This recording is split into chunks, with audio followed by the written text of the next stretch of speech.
और अभी आपको अहम खबर देंगे। 190 मिलियन पाउंड रेफरेंस की समाअत बगैर कार्रवाई मुलतवी कर दी गई है। बानी पीटीआई और बुशरा बीबी पर फर्द जुर्म की कार्रवाई फिर मौखर हो गई है।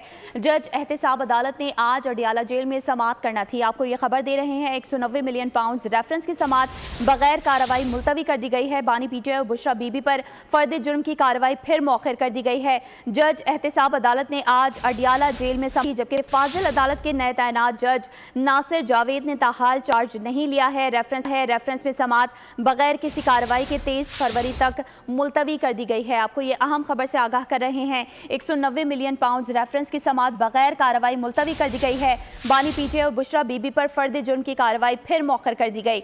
इस्लामाबाद से आपको ये खबर दे रहे हैं, जहां जज एहतसाब अदालत ने आज अडियाला जेल में समाअत करनी थी। फाजिल अदालत के नए तैनात जज नासिर जावेद ने ताहाल चार्ज नहीं लिया है। रेफरेंस में समाअत बगैर किसी कार्रवाई के 23 फरवरी तक मुलतवी कर दी गई है। आपको बता रहे हैं 190 मिलियन पाउंड रेफरेंस की समाअत बगैर कार्रवाई मुलतवी कर दी गई। बानी पीटीआई और बुशरा बीबी पर फर्द जुर्म की कार्रवाई फिर मौखर कर दी गई है। जज एहतसाब अदालत ने आज अडियाला जेल में समाअत करना थी, जबकि फाजिल अदालत के नए तैनात जज नासिर जावेद ने ताहाल चार्ज नहीं लिया है। सब्सक्राइब करें और बेल दबाएं ताकि कोई खबर रह न जाए।